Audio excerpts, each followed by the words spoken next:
말씀드린 것처럼 오늘은 종교개혁 주일입니다. 마틴 루터가 1517년 구텐베르그 성당에 이대로는 안 되겠습니다.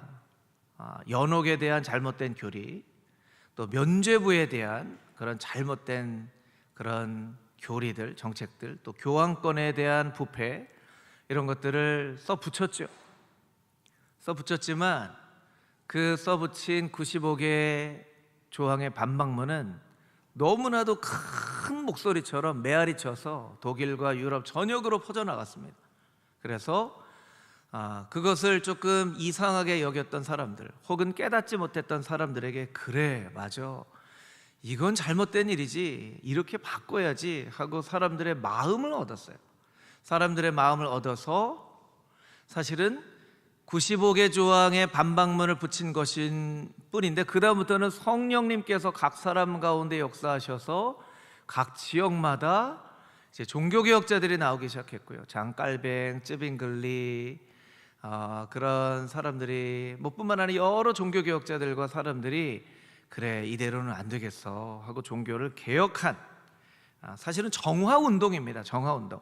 카톨릭을 버리고 새로운 종파를 만들려고 하는 것이 아니라 우리가 새롭게 되어야 합니다, 더 깨끗해져야 합니다 하고 스스로를 정화해야 된다고 하는 그런 운동이 일어났지만, 그것을 거부한 사람들, 우리가 뭐 깨끗해질 게 있다고 해 라고 깨끗해질 것을 거부하는 사람들하고의 갈등과 싸움이 있었죠. 그래서 카톨릭은 카톨릭대로 남고, 이 종교개혁을 따르는 사람들은 이제 개신교인들이 되어진 것이죠.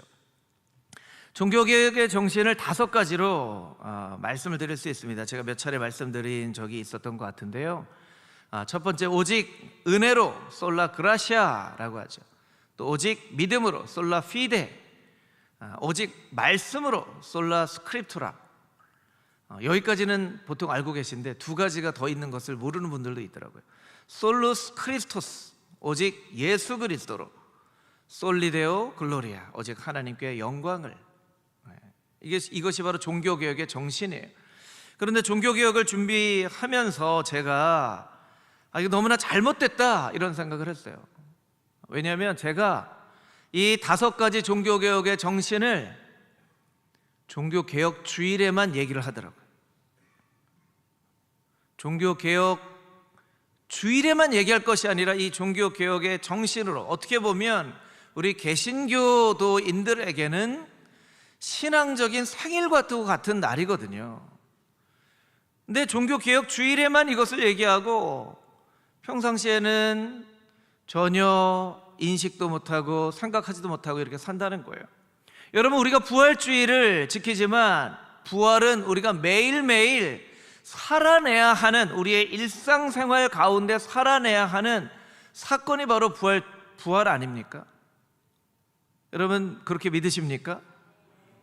여러분, 일어나실 때 하나님, 오늘도 나에게 새 생명을 주셔서 감사합니다, 제가 이렇게 당연하게 일어날 것이라고 생각하지 말게 하시고, 오늘도 저의 생명을 하나님께서 다시 살려주신 그 감격으로 살게 하여 주시옵소서. 이렇게 사실은 우리가 눈을 떠야 돼요. 근데 우리는 매일매일 당연하게 일어나는 것이 당연한 것처럼 일어나잖아요.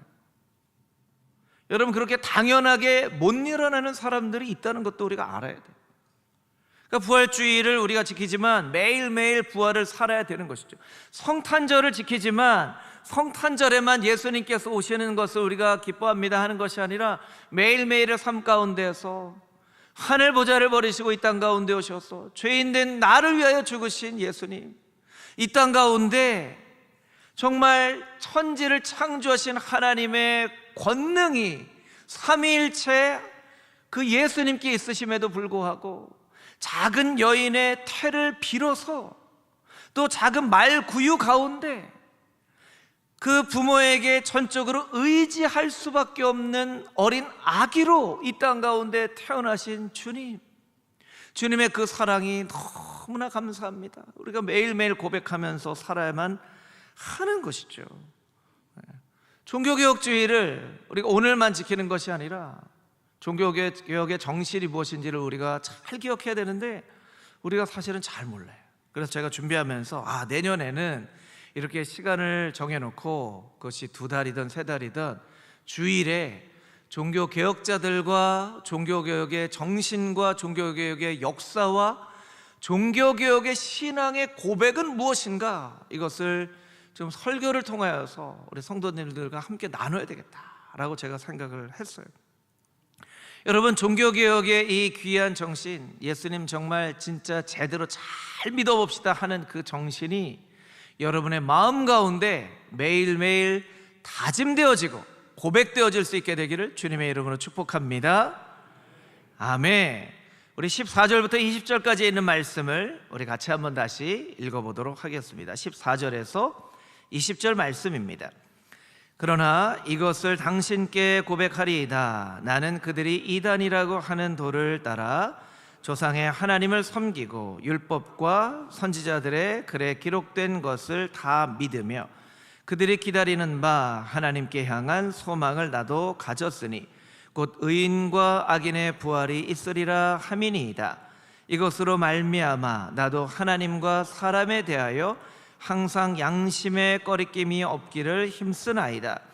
여러 해 만에 내가 내 민족을 구제할 것과 재물을 가지고 와서 드리는 중에 내가 결례를 행하고 모임도 없고 소동도 없이 성전에 있는 것을 그들이 보았나이다. 그러나 아시아로부터 온 어떤 유대인들이 있었으니 그들이 만일 나를 반대할 사건이 있으면 마땅히 당신 앞에 와서 고발하였을 것이요, 그렇지 않으면 이 사람들이 내가 공회 앞에 섰을 때에 무슨 옳지 않은 것을 보았는가 말하라 하소서. 아멘. 바울을 죽이고자 하는 사람들, 이 사람들을 피해서 바울은 지금 가이사랴, 총독이 머무는, 총독 벨릭스가 머무는 가이사랴에 도착하였죠. 그리고 5일이 지나서 이제 로마의 총독 앞에서 재판을 받고 있습니다.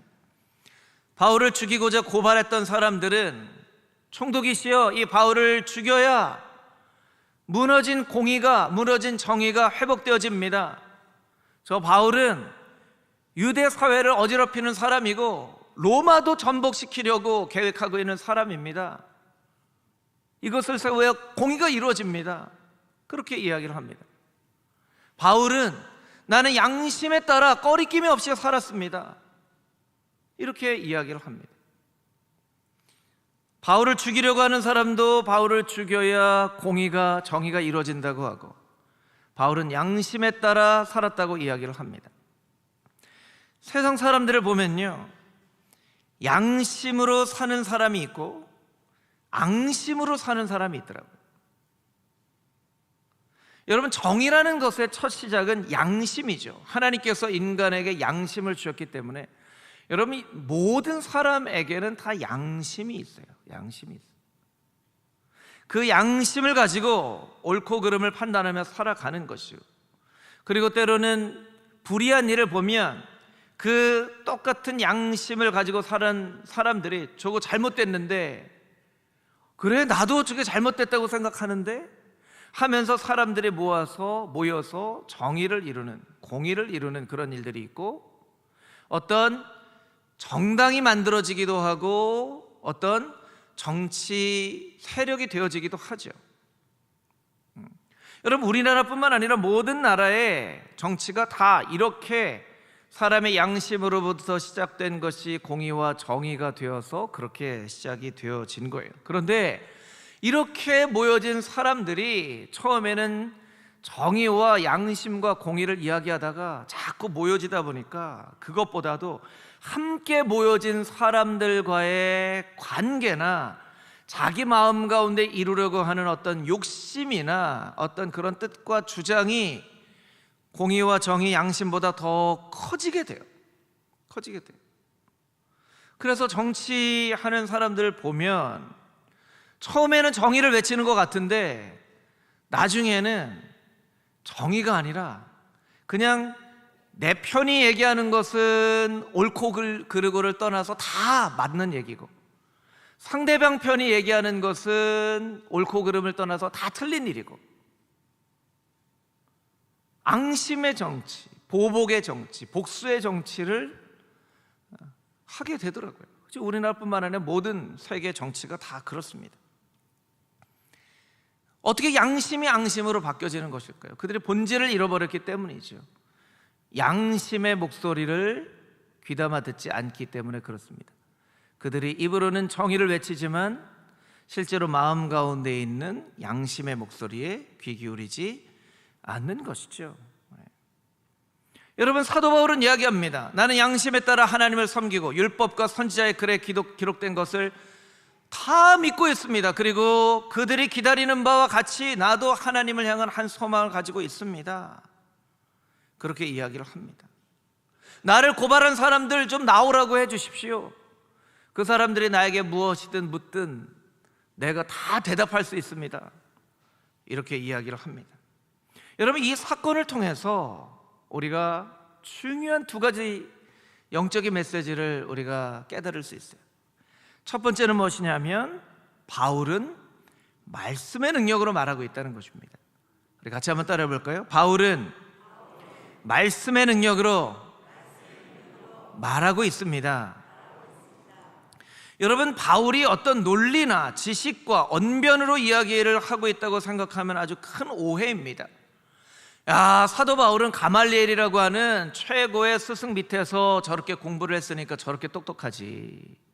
바울은 뭔가 성격이 아주 화끈한 성격이어서 사람들이 바울을 공격하는데도 하나도 겁내지 않고 저렇게 담대하게 얘기를 하지. 야, 바울은 정말 대단한 사람이네. 이렇게 생각하면 안 돼요, 여러분. 이렇게 생각하면 아주 큰 오해예요. 바울이 참 대단하다라고 생각하면 안 되고요. 무엇이 바울을 대단하게 만들고 있는가? 그것이 정확한 질문입니다. 여러분, 성경에 나와 있는 사람들, 믿음의 조상 아브라함의 믿음이 얼마나 대단합니까? 자기 몸이 죽은 것을 알고도 믿음이 약해지지 않았다라고 이야기를 하고 있죠. 여러분, 다윗 얼마나 훌륭합니까? 골리앗에 맞서 싸우는 용기 있는 사람이잖아요. 그렇죠? 우리는 생각해요. 아브라함은 참 대단하다. 다윗은 참 대단하다. 모세는 참 대단하다. 여러분, 성경 어디에 어떤 사람은 대단한 사람으로 창조하시고 나머지 많은 사람은 대단하지 않은 사람으로 창조하셨나니 이런 구절이 있나요? 여러분, 이런 구절이 있나요? 이런 구절 없어요. 그런데 왜 어떤 사람은 정말 대단한 인생을 살아가고 어떤 사람은 그렇지 못한 인생을 살아가느냐는 거예요.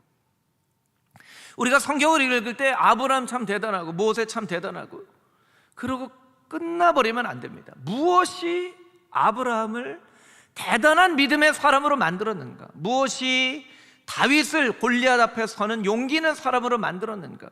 무엇이 모세를 저렇게 200만 명이나 되는 이스라엘 백성들을 이끄는 지도자로 만들었는가 하고 우리가 질문을 해봐야죠. 그리고 우리가 기도해야 되죠. 하나님, 그와 같은 은혜가 나에게도 주어진다면 나는 나 자신을 놓고 볼 때 대단한 인생이 아니지만 그 하나님의 놀라운 능력이 나에게 임하면 나도 아브라함처럼 모세처럼 다윗처럼 쓰임받을 수 있을 줄 믿습니다. 할렐루야. 그렇게 우리가 기도해야 한다라는 거예요. 여러분, 바울은요 자기의 언변과 지식으로 이야기를 하는 것이 아니에요. 하나님의 말씀으로 이야기를 하고 있습니다. 말씀에 권능이 있다라고 말씀하셨잖아요. 하나님의 말씀은 살았고 운동력이 있다라고 말씀하셨잖아요. 하나님의 말씀이 사도 바울에 있었기 때문에 사도 바울이 말씀의 권능으로 이야기를 하고 있는 거예요. 여러분, 말씀이라는 단어보다 성경에는 율법이라고 먼저 나오죠. 율법이라는 이 단어는 성경에 가장 처음 나오는 것이 출애굽기 13장 말씀이에요. 출애굽기 12장에 이 출애굽 사건을 하나님께서 모세에게 말씀하시면서 장자가 죽을 것이다. 어린 양의 피를 바르는 곳은 넘어갈 것이고 그렇지 않은 곳은 장자가 죽을 것이다 라고 말씀하시면서 13장에서 처음으로, 성경에 처음으로 하나님께서 율법이라고 말씀하시는데 그 구절을 같이 한번 읽어보겠습니다. 출애굽기 13장 9절 말씀입니다. 우리 같이 한 목소리로 읽겠습니다. 이것으로 내 손의 기호와 내 미간의 표를 삼고 여호와의 율법이 내 입에 있게 하라. 이는 여호와께서 강하신 손으로 너를 애굽에서 인도하여 내셨음이니. 아멘. 여기에 우리가 꼭 주목해야 봐야 될 구절은 여호와의 율법이 내 입에 있게 하라. 따라해 보겠습니다. 여호와의 율법이 내 입에 있게 하라. 여러분, 하나님께서 여호와의 율법이 내 마음에 있게 하라, 여호와의 율법이 내 머리에 있게 하라, 왜 이렇게 말씀하지 않으시고 율법이란 말씀을 처음으로 말씀하시면서 여호와의 율법이 내 입에 있게 하라고 왜 말씀하신 것일까요?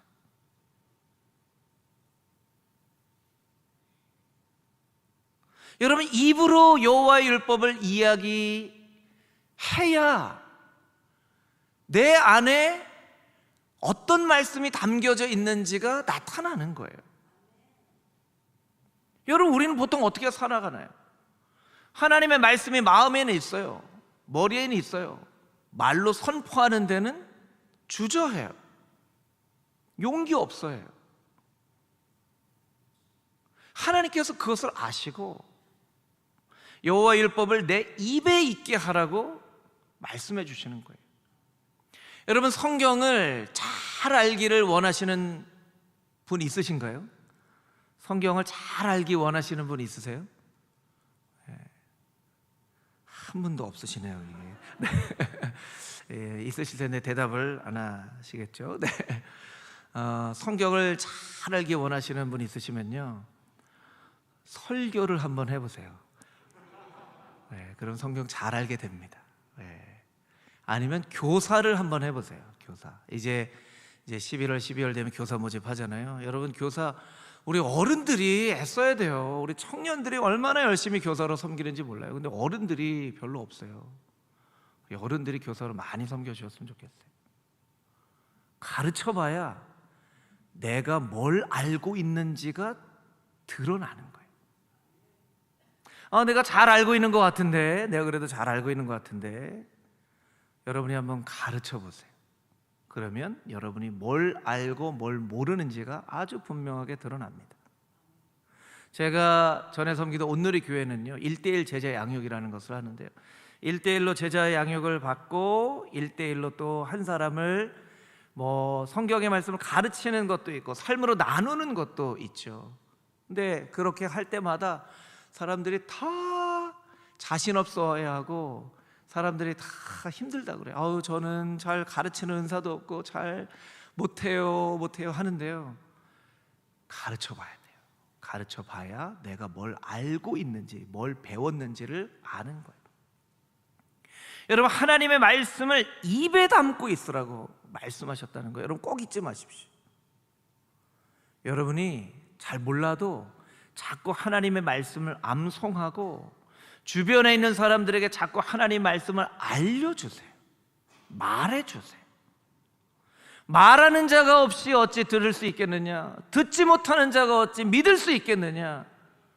여러분, 자꾸 하나님 말씀 말해야 돼요. 하나님이 율법이라는 말씀을 처음으로 말씀하시면서 그 율법이 어디에 있어야 하냐면 내 입에 있어야 된다라고 말씀하셨다는 거예요. 여러분 입에 하나님 말씀이 있어야 돼요. 사도 바울은요, 1차, 2차, 3차 전도여행하면서 계속 하나님의 말씀을 전하고 하니까 하나님 말씀이 살아있는 거예요.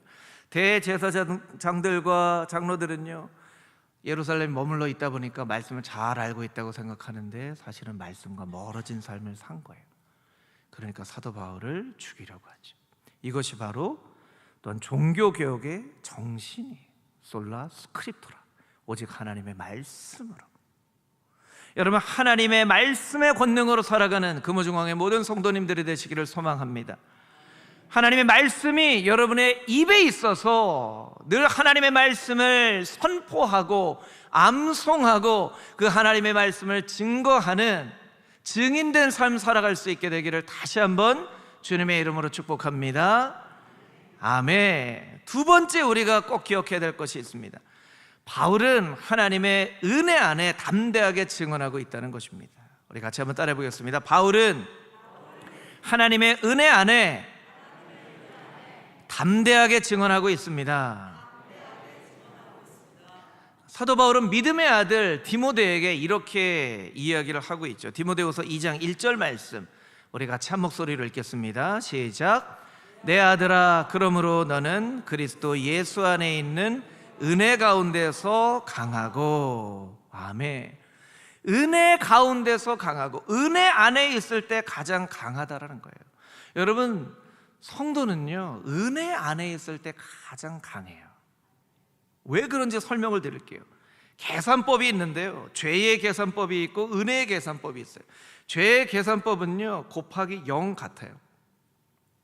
그래서 인간이 아무리 노력을 해도 하나님이 0 하시면, 여러분 0 곱하기 100만은 몇이죠?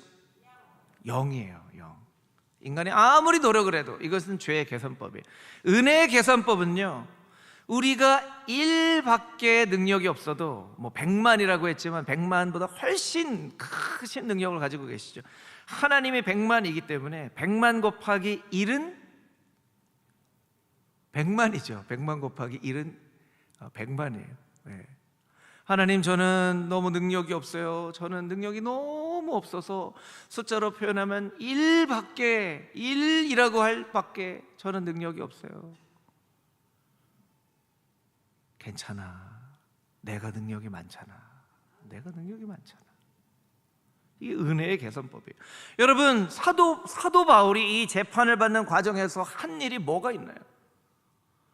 사도 바울이 능력이 있어서 천부장을 움직였습니까? 사도 바울이 능력이 있어서 470명이나 되는 군사를 뭐 돈 주고 샀습니까? 사도 바울이 무슨 능력이 있어서 총독인 벨릭스 앞에서 재판을 받습니까? 사도 바울이 한 일이라고는요, 조카가 와서 삼촌을 죽이려고 해요. 백부장을 부릅니다. 백부장, 이 청년을 천부장에게 좀 데려가 주시오. 그 백부장이 그 부탁을 들어줄 수도 있고 안 들어줄 수도 있는 거예요. 사도 바울이 한 일이라고는 그것밖에 없어요. 그런데 하나님이 놀라운 은혜를 베풀어 주셔서 사도 바울이 죽기 전까지는 먹지도 마시지도 않겠다고 하는 40명의 사람보다 훨씬 더 많은 470명의 군사로부터 호위해서 가이사르로 가고, 가이사르에서 재판을 받습니다. 이제 로마까지 가게 됩니다. 사도 바울 한 일, 어떻게 보면 아무것도 없어요. 오직 하나님의 은혜 안에 있는 것이죠. 은혜 안에. 이것이 바로 종교개혁의 정신이에요. 솔라 그라시아, 오직 하나님의 은혜로. 여러분, 자꾸 여러분의 능력을 묵상하지 마십시오. 여러분이 뭘 할 수 있는지 없는지를 자꾸 생각하지 마세요. 여러분, 천지 만물을 창조하신 하나님의 능력에 비하면 여러분이 할 수 있다고 뭘 할 수 있겠습니까? 또 여러분이 아무것도 할 수 없다고 자꾸 뒤로 물러서지 마세요.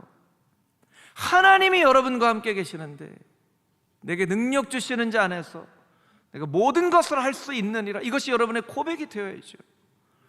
왜 자꾸 여러분의 능력을 묵상하냐는 거예요. 나한테는 무슨 능력이 있고, 나한테는 무슨 달란트가 있고, 나는 뭘 할 수 있고 없고를 왜 자꾸 여러분 스스로가 따지냐는 거예요. 하나님, 저는 죄도 많고 허물도 많아요. 하나님이 다 알고 아들, 딸 삼으신 거예요. 하나님의 은사와 부르심에는 후회하심이 없다 말씀하셨잖아요. 하나님이 여러분 부르실 때 죄인인 거 알고 허물 많은 거 알고 부르신 거예요. 그런데 하나님은 후회하시지 않는다고 말씀하세요. 왜 여러분이 후회하냐는 거예요. 하나님, 저는 죄인이어서 안 돼요. 저는 허물이 많아서 안 돼요. 저는 과거에 너무 복잡해요. 너무나 부끄러워요. 아신다는 거예요. 하나님이 아신다는 거예요. 그거 알고 부르셨다는 거예요. 그러니까 여러분, 우리는 붙잡을 게 은혜밖에 없습니다. 은혜밖에 없어요. 하나님, 은혜 붙잡고 나아갑니다. 은혜 붙잡고 나아갑니다. 저 은혜를 베풀어 주시옵소서. 오직 은혜를 베풀어 주시옵소서. 그렇게 하나님 앞에 기도하면 나아가면 한다는 거예요. 여러분, 종교개혁은 정말 예수님, 하나님 잘 믿자는 운동이죠. 잘 믿어야 돼요. 근데 종교개혁이 한 번만 일어난 게 아니에요. 사실 여호수아 때, 사무엘 때, 요시야 때, 엘리야 때, 에스라 때, 에스라는 포로기 이후에도 수문학 광장에 모여서 사람들이 에스라가 말씀을 선포할 때 막 옷을 찢고 회개하면서 눈물로 금식하면서 종교개혁을 했죠. 근데 여러분, 사실 어떻게 보면요, 종교 개혁은요 딱 한 번만 일어나고 끝나는 거야 되잖아요. 왜냐하면 종교 개혁을 하고 나면 다시 종교 개혁이 일어나지 않도록 잘 살아야 되는데, 다시금 또다시 종교 개혁이 자꾸만 일어나는 것은 우리의 마음이 자꾸만 부패하는 거죠. 종교 개혁은 1517년에 일어나고 끝난 사건이 아니라 오늘 우리의 삶 가운데 다시 일어나야 될 정화 운동입니다. 여러분 어제 뉴스 보셨죠? 정말 일어날 수 없는 끔찍한 사건이 일어났죠. 149명이나 되는 사람이 깔려서 죽었어요. 젊은이들이. 우리가 언제부터 할로윈을 그렇게 했다고, 발 디딜 틈도 없이. 제가 그 일에 대해서 단적으로 얘기하는 것이 참 옳은 일인지 모르겠지만, 여러분 그런 얘기가 있어요. 물에 빠져서 죽는 게 아니래요. 못 나와서 죽는 거래요. 어떻게 보면 말장난 같지만 맞는 얘기예요. 물에 빠져도 나오면 사는 거예요. 못 나와서 죽는 거라는 거예요. 여러분 사고가 일어나도요, 정신을 바짝 차리고 어떤 상황인지 모르지만 막 살려고 하면 그렇게 149명이나 죽지 않았을 거예요.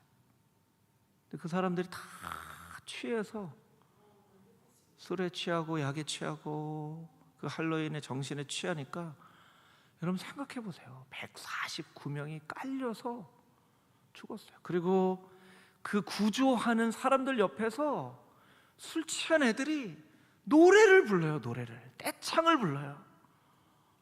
미친 것 같아요 정말. 아니 그 사람들이 눈에 보일 때 죽었어요. 그래서 사람들이 와서 막 다급하게 했는데 옆에 있는 애들이 노래를 불러요. 노래를.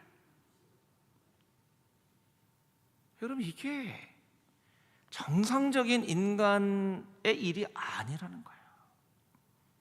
여러분 지금 한국 사회의 단면이 그런 모습이라는 거예요. 우리 젊은이들의 정신 상태가 그런 모습이라는 거예요. 젊은이들 탓만 할 것이 아니죠. 젊은이들 누구 보고 컸습니까? 부모님 보고 컸죠. 어른들 보고 컸죠.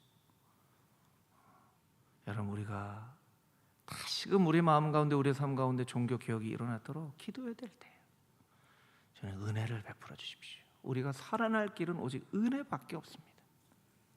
은혜밖에 없습니다. 사람들은 얘기합니다. 누가 뭐 어떤 자리에 되면 나라가 좋아질 거라고. 여러분 아니에요. 우리가 구할 것은 오직 은혜밖에 없어요. 오직 예수 그리스도의 보혈 공로로 하나님 은혜를 베풀어 주셔야 우리 나라가 다시금 정신 차리고 예수님 다시 오실 그날 맞이하는 거룩한 나라, 땅끝까지 이르러 복음 전가하는 나라가 되어질 수 있는 거예요.